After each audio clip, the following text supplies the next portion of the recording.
We have more talk now of Americans bracing for a shocking increase in food price, especially later this year, and they're saying that it's beginning now. And this is separate from everything I talked about before in terms of the prices are going to skyrocket because of the devastation to our farmland that just happened a few weeks ago.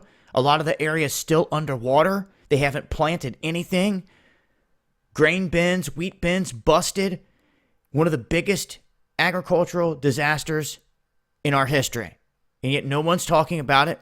Because of that, you can expect normal food prices to rise toward the end of the year, come harvest time when there's less there to harvest because of all this. And now, add on top of it all the imports that we get from Mexico.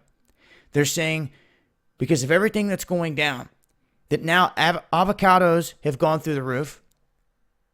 Speaking of one, here's the chart right here in terms of the prices. And they say that about 43% of all U.S. fruit and vegetables originate in Mexico, if you didn't know.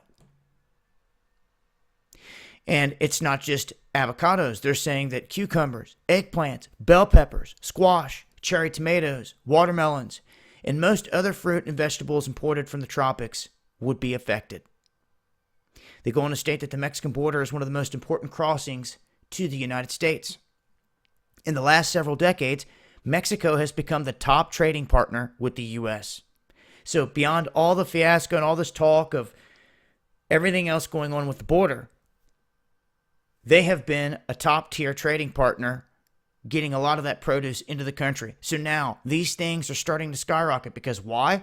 They're saying they had to take personnel off the border that was inspecting a lot of this food and allowing it to come in, and they're having to move them to other areas to deal with these illegal migrants. So all of this tying back into the same thing here as to why they're saying the prices are going to go up in this department, and they already are. So a heads up, you add this to what we talked about before about the disaster hitting our farmland, it's not looking good in terms of food prices from here on out. It's something we'll keep track of.